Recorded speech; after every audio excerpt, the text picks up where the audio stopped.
There's a tunnel just outside Picton where people don't just feel uneasy, they feel watched. Some have heard footsteps, others have seen figures standing in the darkness, and some have walked out convinced that something followed them. And once you've been there, it is very hard to forget that feeling. This is Deathly Curious Australia. I'm Monique, and tonight we're going back there. There are places where history simply happened, and there are places where history never truly left. Just outside the township of Picton, at the top of the hill near the old railway line, sits an abandoned sandstone tunnel with a reputation that has endured for more than a century. Today, most people know it as the Picton Mushroom Tunnel. But long before that name took hold, it was known as the Red Bank Range Tunnel. And it lies within a town many have long claimed to be Australia's most haunted town. People say if you step inside, the air changes, that the darkness feels heavier than it should, that footsteps can follow you, even when you're alone. Some have seen a woman in white drift through the shadows. Others claim to hear children standing in the blackness. Paranormal investigators speak of something darker, an energy so oppressive that grown adults have fainted inside. Tonight, we explore the history, the tragedy, and the hauntings of one of Australia's most chilling locations. This is the story of the Red Bank Range Tunnel, better known today as the Picton Mushroom Tunnel. Welcome back to Deathly Curious Australia. Or if you're just joining me, I'm really glad you're here. In the first episode, I shared 5 of the most haunted places I've personally experienced, locations that left me questioning what I felt, what I heard, and what may still be there. But that was only the surface, because some of those places don't just have stories, they have histories. And the more you look into them, the more unsettled those stories become. For as long as I can remember, I've been drawn to 2 worlds many people can't look away from: the paranormal and true crime, the unknown of what may exist beyond death, and the dark reality of what can happen before it. Ghost stories, haunted places, unanswered questions, and the kind of human behaviour that lingers long after the moment has passed. I've always been drawn to stories that sit just beneath the surface, the ones that don't quite make sense, the ones that don't fully let go. And that curiosity is exactly why this podcast exists. Each week, we'll uncover Australia's darkest stories, from eerie locations and the unexplained encounters you find there, to the histories that may still be echoing through them. And tonight, we're going a little deeper, because there could be no better place to begin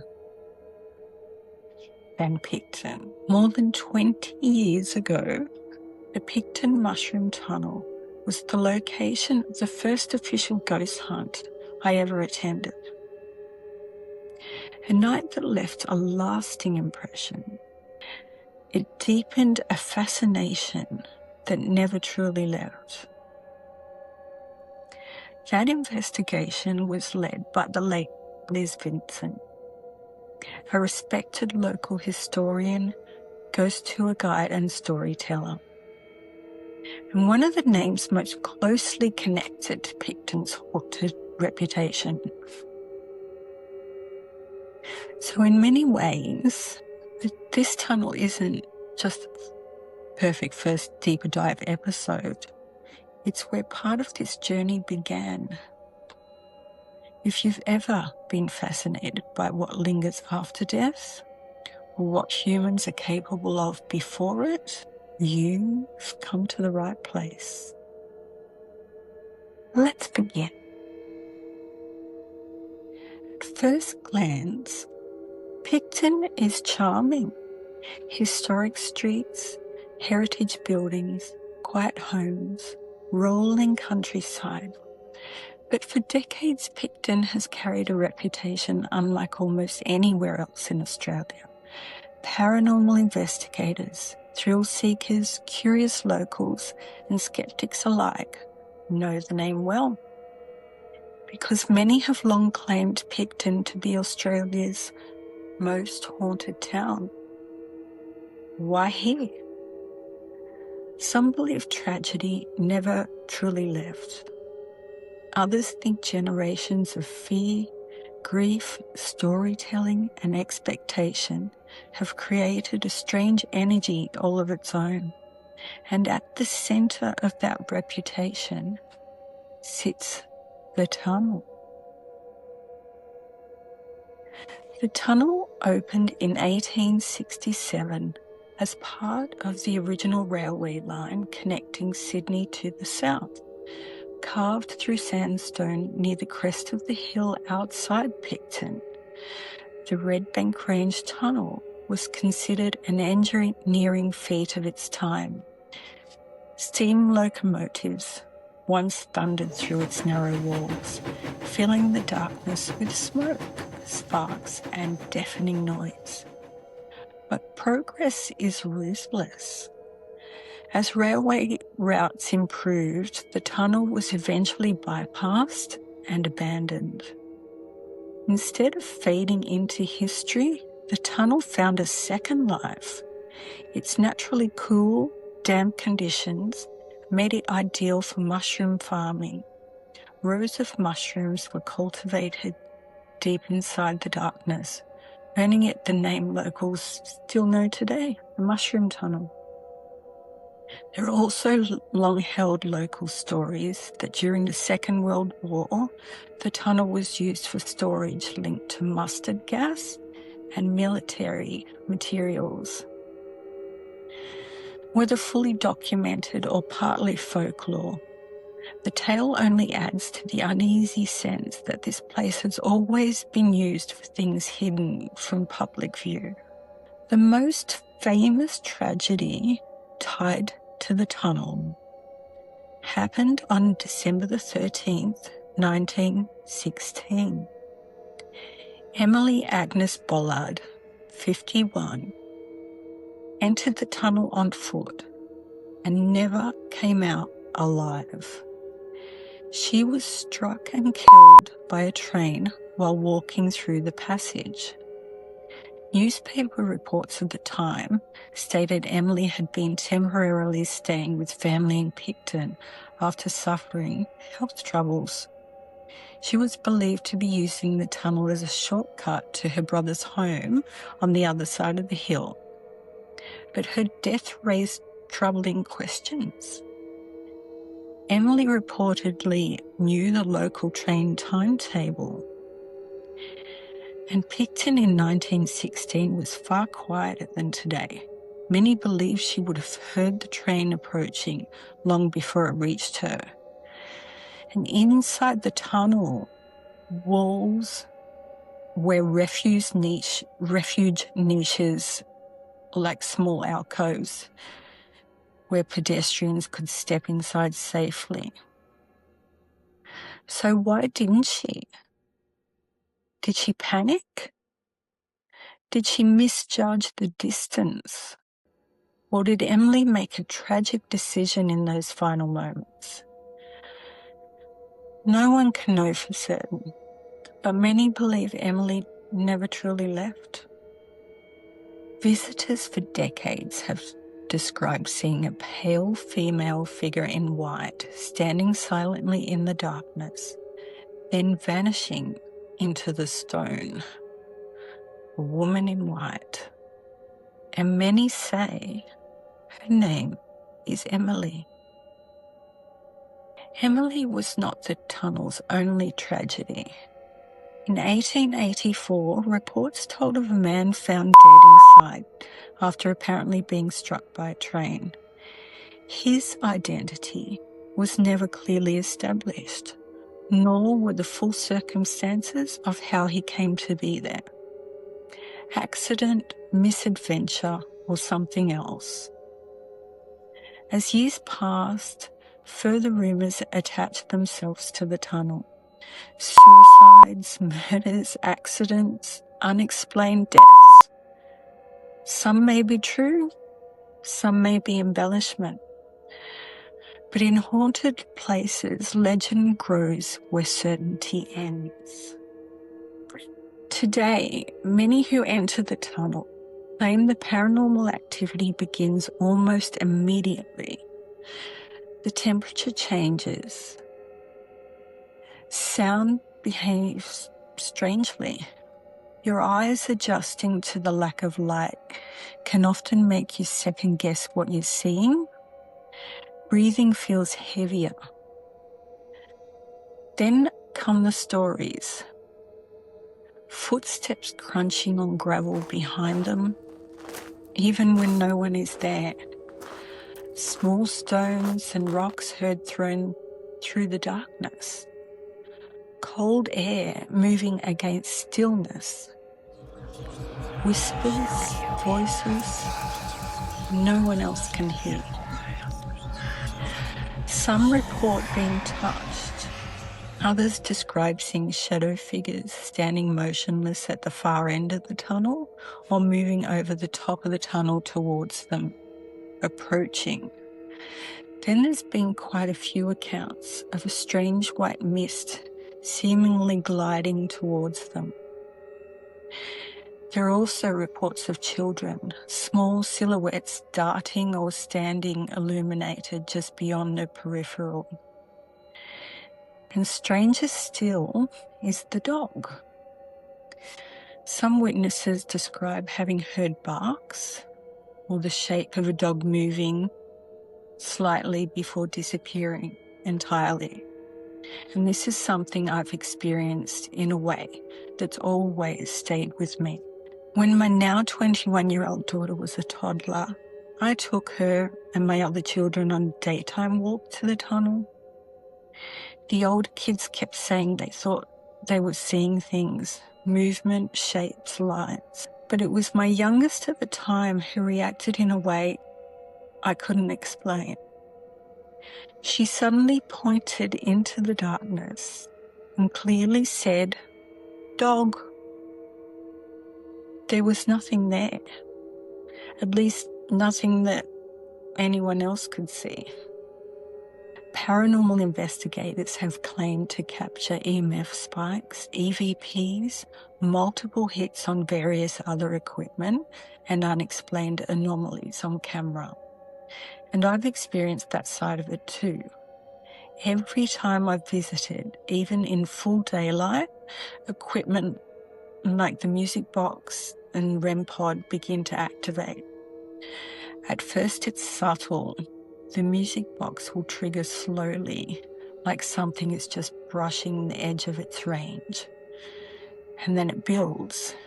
It gets faster, like something's getting closer. It's like something has moved directly in front of it. The REM pod behaves much the same. Short bursts of activity, then sudden silence.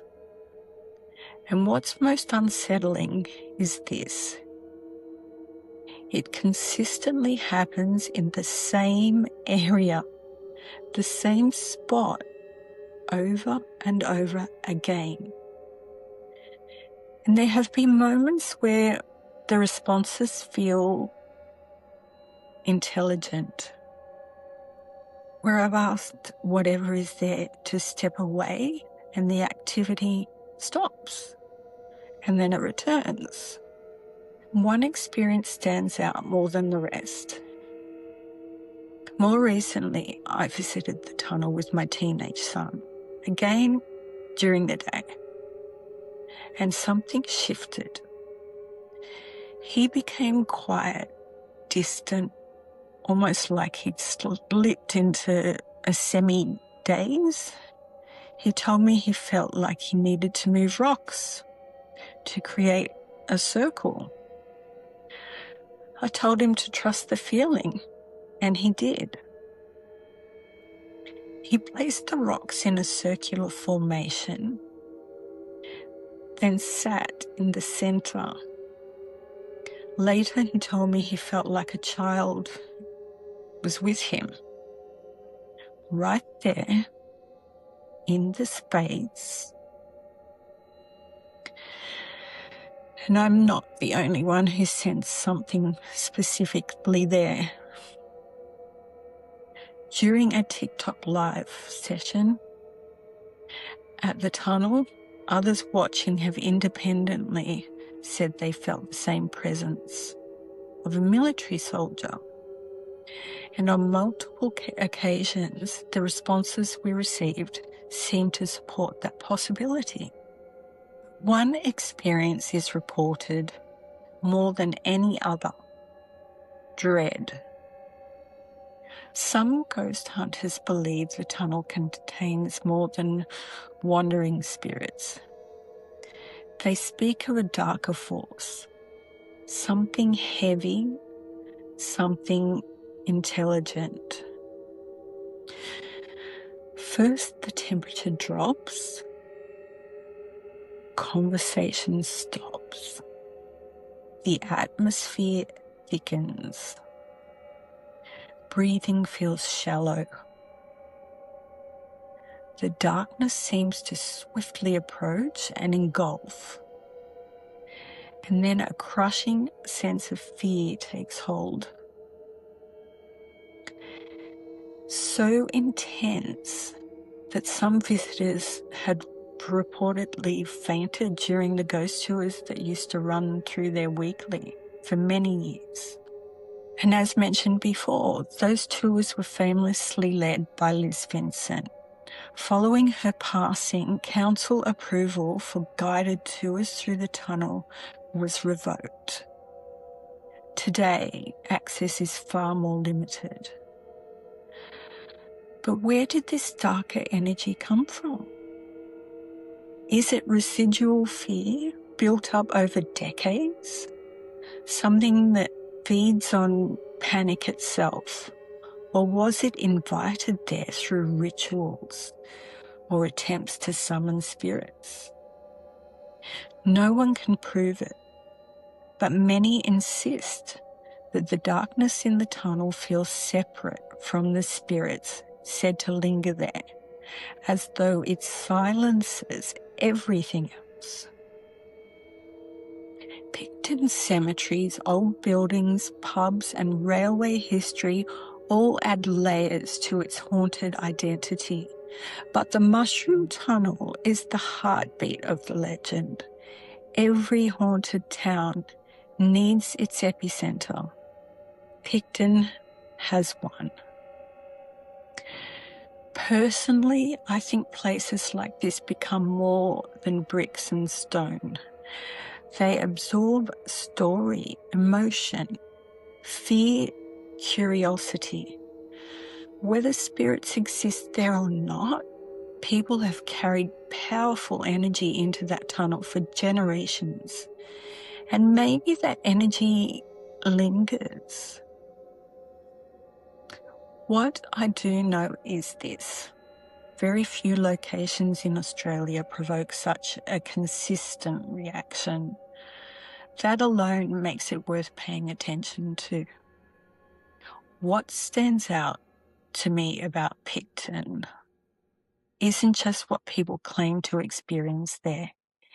It's that feeling that doesn't change, day or night, quiet or busy, it's still there. And maybe that's what makes places like this so unsettling. Not what we see, but what doesn't seem to leave. So tell me, have you entered the mushroom tunnel? Did you hear footsteps? Did you feel panic? Or have you encountered something that you still can't explain in there? Send your story in for a full listener episode. If tonight's story made you deathly curious, follow the show and share this episode, because some places don't just hold history, they hold something more. And next time, we step inside another location where the past hasn't stayed quiet. Until then, stay curious, but not too curious.